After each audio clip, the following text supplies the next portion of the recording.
gange bampita Bahat Raymond Sawe. Mbera ntinda era je mpangalira era je mbadendi nembo soko kweyanjira amanya gange mbadde mazo gogera kati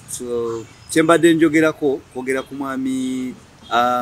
Don Chris kwano gwange twali wamu era tubadde wamu ku Aluna Towers nga wakolerawo Skype na mpita kubanga twaliko mukomera wa Meruzira Kampala Remand. Bwe twali Kampala Remand nga tubeera wamu twasulanga mu Odi 2 e Kampala Remand nga ndine Don Chris oyo. Naye bwe twava mukomera bwe tuti yangamba nga tukyali mukomera before nga tunakufuluma yangamba business gyakolebwe ne kyakimese mukomera bwali bufere bamusibira zali milioni 305 era ze bamweyimirira ko kuva mukomera. Naye nangamba wava mukomera bwati we yakoma wagendo tandikira kuruno laga agenda kuba etoke nga dene nnyo kuba kuruno ayagala branding buli omamanya agala kubeera nga Brian White kuba yandabanga ndi ne Brian White Foundation naga mwakikola mutya nange njagala kufuka ng'omusajja oyo naye ng'ate Brian White yes teyali mubbi teyakola bintu ebyo Don Chris bye yakola okitegere nanganze kasita nfulume ekkomera ntandikira we nakoma nja kubba buli kimu nja kubba buli omu yenna yita nti munene nze nja tandikira kutwala abaana ebweru naye nga sibikola erode tebyaliyo n'ebyo ebintu yakola nga visa kuba yampita tukole wamu nene nti okutta mukomera kubanga ndikomera nalyali lintami tebansibira bufere naye nalinamu obuzibu bw'ebbanja tekyali kintu te mukomera nenda ngaawe nkomawo bwe yakomawo bwe twava mukomera nangamba ajje tukole wamu nenda nga business eno erimo okuza omuzigo naga bayinza otukwata bayinza otuleka ne muganze sijja kweyungako era nensigala mirimu gyange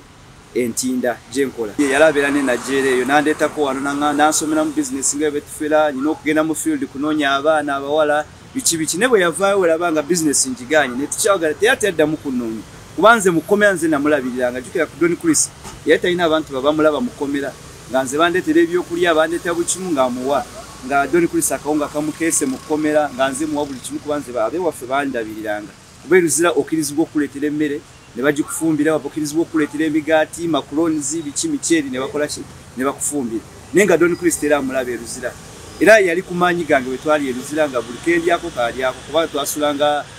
high command tetwasulanga eri mu babinyo twali ku high command mukomera ne wano bana abasula mu bigaali bana ababeera wansi abatayinamu nefe twalinamu ne tugula we tuyiso okukola ki otusobola okwebaka nga twebaka bulungi ne Don Chris nenga buli kimu esabuni okulya biki ebirungi migaati mata nga nze muwa nyewe yava mukomera gayi nerabira nafuna ettooke nze nanerabira kuba yali ayagala tufere nenkola ki nembigana kati we nabigana Don Chris yafuna sente yanerabira ne mukomera nze namulabira omusajja engeri Don jala nyingiza mu bintu by'ekifere yali anyingizamu nga ayagala tuyingiremu nenze we nabigana ebintu ebyo kubanga yansomemu nangamba diira eno sookunoonya abawala ne tu advise ne tukola obulango ne tunoonya abaana bagenda ebweru naye tujja batwala mu nsi zino ez'okumpi naga bwe tugenda mu Arab bwe tugenda wano mu Arabu waba kumpi tulina okukola UK Canada wa abantu abalina visa sente zibasasula ennyingi nga byagala tukole nenze ne mugamba Don sijja genda mu bufere kuba kuli sinkumanyi twali mukomera nonyumiza byebimu waliwo negomba n'okunegomba kuba ndabanga Brian White nga nze gwe weegomba ate sawa zino ngamba oyagala tuyingire offe tugagawale nga sisobola nengumira ku mazima gange ndiye zange ze nekoledde nenga bulijje yankubiranga namaana nkyalo akuba tinagana ofere bwe yalayaga koye bizire mbera ye ruzirambi muganda wange tusobola kubera ruziro laba ruziro ogenda n'obeerayo obona nnyo naye sisobola genda ruzira kubanga naye sagala kudda gye nava kyekyantiisa mune njagala sente buli omu ayagala kuba successful ara tayagala bugaga mukaba wange abantu byefeze akola amagezi azze sente z'abasajja abaana abawe kuba buli omu buli agenda egwere aba Don Chris kyenkusaba jangu oveeyo sasula sente z'abasajja sasule sente z'abaana bonna be wabba jangu obawe sente zaabwe kubanga abaana buli agenda egwere ayagala kutuusa bulamu okitegedde ssebo so vaayo nze ofere bwona bugaana era Don Chris nze nakulaga ng'osaasanya sente ku comedy store biki ng'obikola naye nga nze mmanyi era oli mu kufera kubanga wali weetega wabiŋŋamba dda nga tuli mu kkomera n'oŋŋamba wova mu kkomera bwoti nga tuli Kampala Remand noga woviira wakoma wootandikira era nalimbira nga ogaba sente abayimbi bakwefasa naye nga nze so akujja gy'oli kuba wanyingiza ofere ne mbugaana nze Don Chris naye so agenda mu bufere kudda eruzira kyola nze so akugoberera nabigaana so ujoli jango sasula bana sente zandi bakunonya bakuteeka mu kkomera oba ofiirayo oba okomawo era sente nezo jazikozesa bazirye bigwenenze kyensawa kujja kusasula bana Uganda Don Chris ogamba otyo okutwala omuntu UK Canada wa nga tetutukangako neeyo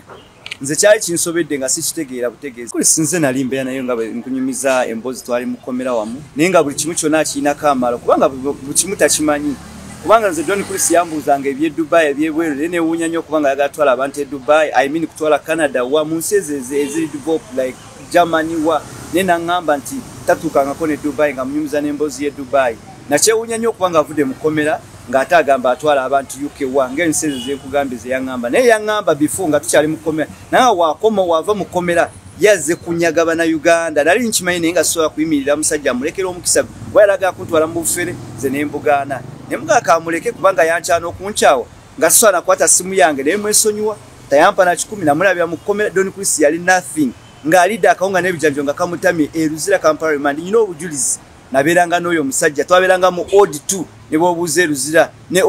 osi waffe w'eruzira mbadde oba bamuyitaani neerabidde erinnya lye naye nga nze buli kimu akijja ku nze ng'oluusi bimusobedde nga akawunga kamutame kamukeesa naye newuunya nnyo okuba Don Chris avudde mukomera nandaga obugagga bwa just myezi 6 ng'agaggawadde bw'ati nakyewuunya nnyo era nange nenkola ki naye nga nali manyi kyakola abayafeze bo bakkirize bukkiriza nti bakoze loosi kuba Don Chris tali mwetegevu kuba sente kuba Don Chris talina kyagenda bba wagege mazima